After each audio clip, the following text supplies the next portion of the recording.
आपण सर्वांनी कामावर असताना कधी ना कधी विचार केलाच असेल की जर कामावर असताना आजारपण आलं किंवा एखादी दुर्घटना झाली तर मेडिकल एक्सपेन्सेस कसे करायचे आणि आपल्या घराची जबाबदारी कोण घेणार. तर या सर्व गोष्टींसाठीच उपलब्ध आहे ESIC, ज्यामुळे कर्मचारी आणि त्याच्या कुटुंबाला एक आर्थिक आधार मिळतो.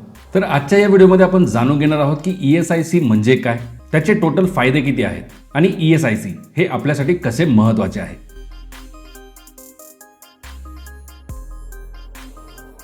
ESIC employees state insurance corporation हा एक सरकारद्वारे चालवला जाणारा सामाजिक सुरक्षा आणि विमा कार्यक्रम आहे, जो कामावर असलेल्या कर्मचाऱ्यांचे आणि त्याच्या कुटुंबाचे आरोग्य आणि संरक्षण हे सुनिश्चित करतो. ESICचा उद्देश आहे आजारपण, अपघात, गर्भावस्था, अक्षमता किंवा इतर संकटांमध्ये कर्मचाऱ्यांना आणि त्यांच्या कुटुंबाला संरक्षण देणे.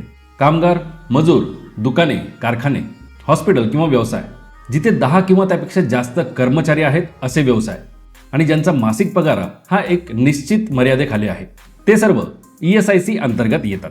या सर्वांना ESIC आजारपणामध्ये, अपघात झाल्यानंतर, मातृत्व किंवा बेरोजगारी या सर्व अवस्थांमध्ये एक आधार देते. आता ESICचे प्रमुख फायदे काय आहेत? पहिला आहे मेडिकल बेनिफिट्स म्हणजेच वैद्यकीय सुविधा.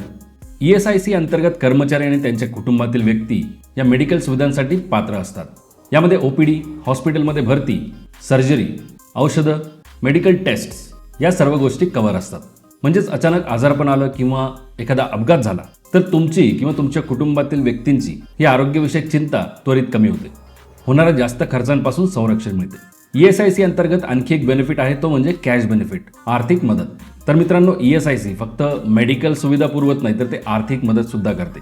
जेव्हा काम बंद पडते किंवा उत्पन्न कमी होते, आजारपण असेल आणि कायद्यानुसार कर्मचारी हा काम करण्यास अक्षम असेल तर अशा ESIC कर्मचाऱ्याला 91 दिवसांपर्यंत त्याचा पगाराचा काही भाग दिला जातो. अनेकदा हा शेअर 70% जास्त असतो. महिला कर्मचारी असतील तर गर्भवती अवस्थेमध्ये त्यांना प्रसूतीपूर्व व प्रसूतीनंतरचे आरोग्य संरक्षण सुद्धा दिले जाते. सोबतच आर्थिक संरक्षण किंवा आर्थिक पाठबळ सुद्धा दिलं जातं, जेणेकरून त्यांच्या बाळाची योग्य काळजी घेतली जाऊ शकते. कामाशी संबंधित अपघात किंवा अपंगत्व आल्यास ESIC मधून तात्पुरती मदत किंवा कायमची मदत सुद्धा मिळू शकते, जी आर्थिक स्वरूपातली आर्थिक मदत, पेन्शन किंवा मुआवजा म्हणून दिली जाते. जर कामावर असताना कर्मचाऱ्याचा अचानक मृत्यू झाला किंवा कायमचे अपंगत्व आले तर त्याच्या कुटुंबियांना म्हणजे पत्नी, मुलं, पालक पेन्शन किंवा आर्थिक मदत पुरवली जाते. अन्य सामाजिक सुरक्षा जसे अंत्यसंस्काराचा खर्च, पुनर्वसन, रिहॅबिलिटेशन, व्यावसायिक पुनर्स्थापना, ज्यामुळे मोठ्या संकटातही आर्थिक आधार मिळतो. आता ESIC कशासाठी उपयुक्त आहे, कोणासाठी आणि केव्हा?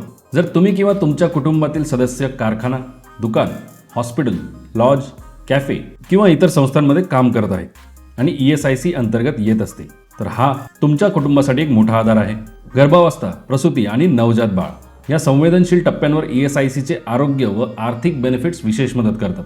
हृदयविकार, अपघात, व्यावसायिक आजार, दीर्घकालीन आजार अशा संकटात वैद्यकीय खर्च व उत्पन्न नसण्याची भीती ESICने कमी होते. ESIC फक्त काम करणाऱ्यांपुरता मर्यादित नाही, त्याचा लाभ त्यांच्या कुटुंबालाही मिळतो. लक्षात ठेवा, ESIC अंतर्गत सामील होण्यासाठी तुम्ही अशा संस्थांमध्ये काम करायला हवे जिथे 10 किंवा त्यापेक्षा जास्त एम्प्लॉईज कामाला आहेत. इथे मासिक पगाराची सुद्धा अट आहे. ज्यांचा महिन्याला पगार हा 21,000 किंवा त्यापेक्षा कमी आहे असे एम्प्लॉई हे ESIC अंतर्गत कव्हर केले जातात. आता ESIC साठी एम्प्लॉई आणि एम्प्लॉयर या दोघांनाही कॉन्ट्रीब्युशन करावे लागते. तर मित्रांनो, ESIC हे फक्त एक इन्शुरन्स कव्हर नाहीये, ती एक सामाजिक सुरक्षा सुद्धा आहे. आज काम करत असलेला व्यक्ती किंवा एम्प्लॉई अचानक इन फ्युचर काहीही होऊ शकते, कुठलीही आपत्ती येऊ शकते. ESIC मुळे आरोग्य सुरक्षित राहते, आर्थिक पाठबळ सुद्धा मिळते. जर तुम्ही आता काम करत आहात पण तुमच्याकडे ESIC नाही आहे तर तुम्ही तुमच्या एम्प्लॉयरपर्यंत जाऊ शकता. त्याला संपर्क करून जर तुम्ही पात्र असाल तर तुम्ही ESIC अंतर्गत एनरोल करू शकता.